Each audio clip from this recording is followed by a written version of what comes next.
Well, welcome to today's video, and I am doing a video to help celebrate the 3-year birthday of the Confessions of a Paper Addict shop on Etsy. It is a digital cut file shop, and she's actually based in New Zealand, and she has hundreds, if not thousands, of different cut file designs in her shop. And I was actually a really big fan of her shop before she even announced that she wanted to do this kind of hop and birthday celebration. So I had already purchased several from her just because I heard about her from MK's video, and then she had a big sale right before Christmas, and then I knew I was getting a maker for Christmas, and so she offered if we wanted to join this hop to give us one to play with. So I chose this birthday cake, which every time I look at it, I think it just looks like a bunch of fancy hats. So if I call it hats, that's why. But I just wanted to say, you know, it's super easy to cut out. The biggest thing about cutting these cut files is you have to remember what setting to use for your paper. My paper is bezel, and I believe it's 110 pounds, and the 12 by 12. You have to put it on poster board. I used the same paper, and that had been painted, and I forgot to use the poster board setting. I used the cardstock setting. It does not work. Cardstock will make you have a headache trying to cut it apart. So I recommend using the poster board setting. It will cut it deeper, and it will cut perfectly, and then you can just peel it up, and then the pieces do not stick, and it cuts through beautifully. So that's on the Cricut Maker, but I assume it's pretty similar setting on other Cricut machines. I can't speak to the Silhouette or any other machine, but for Cricut, that's what I know. I have been scrapping with a lot of black, white, and red lately, and a lot of playing cards. So for this hop, I just went ahead and chose this stack of cake, which also I think looks like hats, and although they have these big stars sticking off of them, but they're kind of fun. And then I chose this paper. I wish I had something that was a little more red, but this one works. This is from Wonders by Paige Evans, and this one is actually from a Pink Fresh line from their My Favorite Story. And then this one is from Dear Lizzie.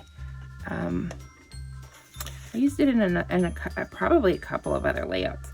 Now, I have to figure out, because I want to make it go behind, but I don't necessarily want to do.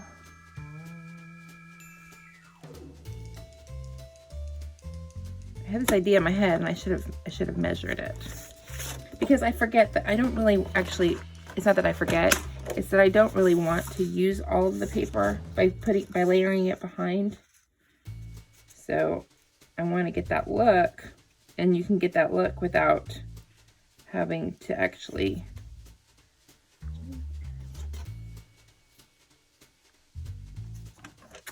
layer it. See, it's only about an inch. So I'm going to cut an inch off. And then I save all the rest of that paper that's behind there, and I can use it for another project. Yay for saving paper. Right. So I'm just gonna line this up on the inch mark.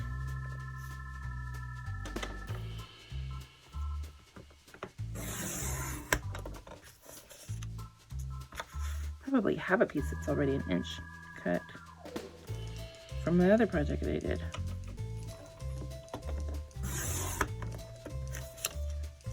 And there we go. This is going to come together very quickly. I might be a little bit of a lazy scrapper, because for this particular file, I am not going to take all the time to trace all the little pieces and cut them out and glue them behind this cut file. I am just going to glue it down.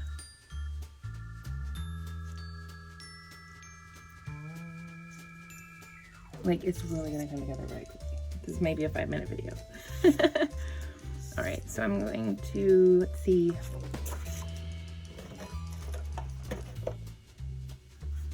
All right, glue stuff down and let's get it going.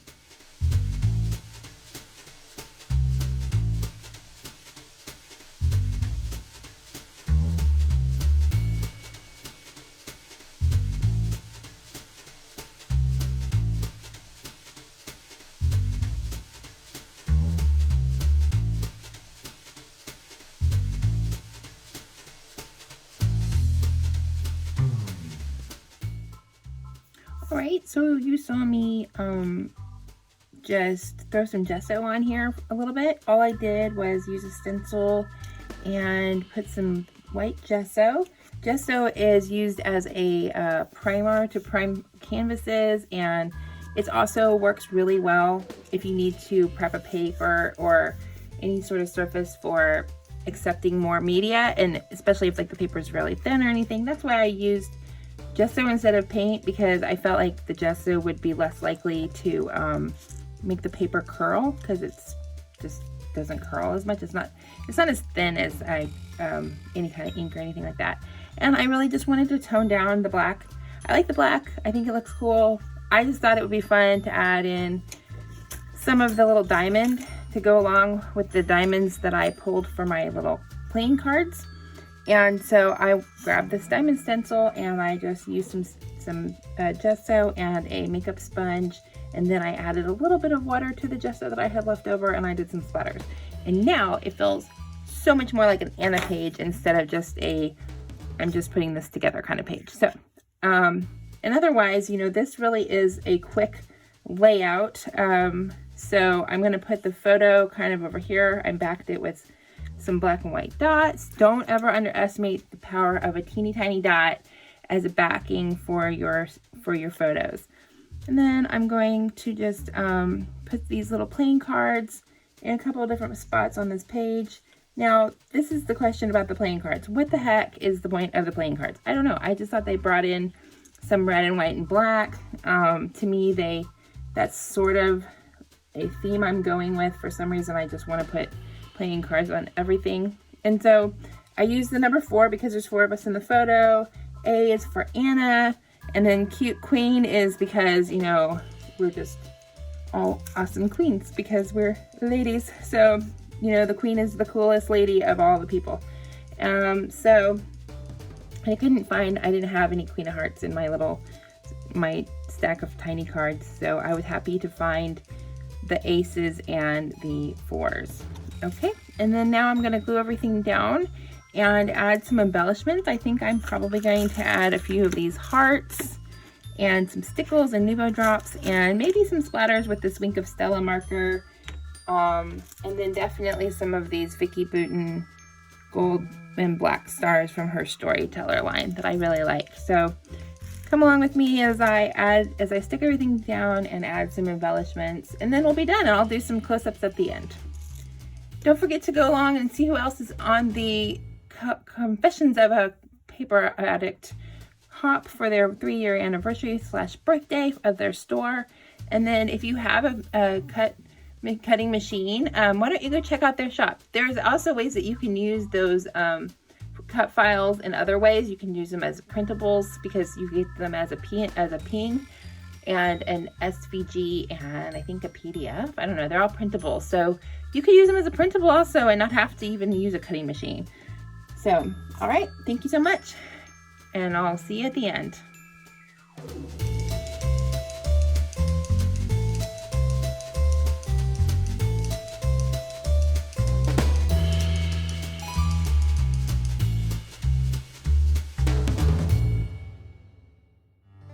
Thanks for stopping by today. I really appreciate all my subscribers.